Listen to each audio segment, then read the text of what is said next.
Selamat pagi Bapak dan Ibu, para devosan kerahiman ilahi.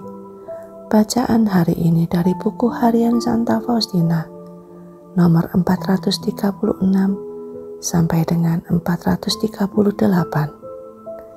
29 Juni 1935. Ketika aku berbicara dengan pembimbing rohaniku mengenai berbagai hal yang diminta Tuhan dariku, aku pikir ia akan mengatakan kepadaku bahwa aku tidak mampu memenuhi semua hal itu, dan bahwa Tuhan Yesus tidak akan menggunakan jiwa-jiwa yang papa seperti aku untuk karya-karya yang ingin ia laksanakan.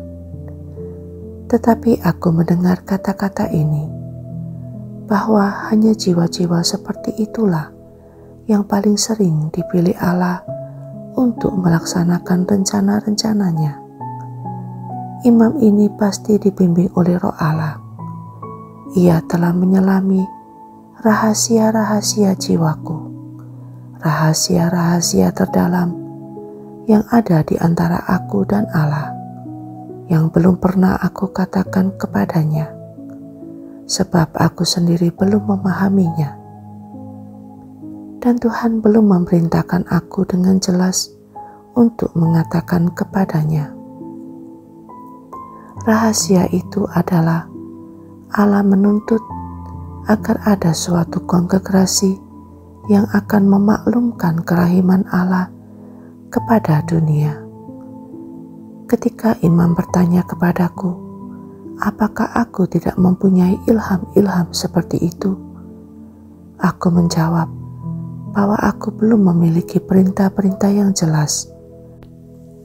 Tetapi pada saat itu juga, suatu terang menembus jiwaku, dan aku tahu bahwa Tuhan sedang berbicara lewat dia.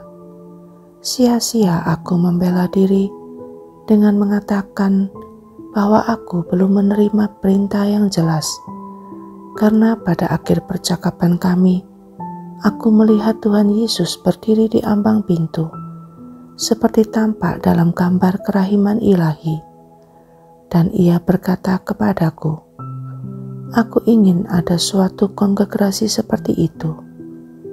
Ini hanya berlangsung sesaat, tetapi aku tidak mengatakan kepadanya mengenai hal ini. Pada saat itu juga, karena aku terburu-buru harus pulang, dan aku terus mengulang kata-kataku kepada Tuhan. Aku tidak mampu melaksanakan rencana-rencanamu ya Tuhan. Tetapi cukup aneh, Yesus tidak memperhatikan seruanku ini. Ia justru membuatku melihat dan memahami betapa karya ini sangat menyenangkan hatinya. Ia tidak peduli akan kelemahanku, tetapi membuat aku memahami betapa banyak kesulitan yang harus aku atasi. Dan aku ciptaannya yang papa ini tidak dapat berkata apa-apa kecuali aku tidak mampu untuk itu, ya Allahku. 30 Juni 1935, tepat pada awal Misa Kudus, pada hari berikutnya, aku melihat Yesus dalam segala keindahannya yang tak terberikan. Ia berkata kepadaku, dirikanlah suatu kongregasi seperti itu secepat mungkin, dan engkau akan hidup di dalamnya bersama beberapa temanmu. Rohku akan menjadi patokan hidupmu. Hidupmu harus dibentuk seturut hidupku, mulai dari palungan sampai ke kematianku di salib. Resapilah misteri-misteriku, dan engkau akan mengetahui lubuk kerahimanku terhadap semua ciptaan, dan kebaikanku yang tak terselami. Dan ini akan engkau perkenalkan kepada dunia. Lewat doa-doamu, engkau akan menjadi pengantara antara surga dan bumi.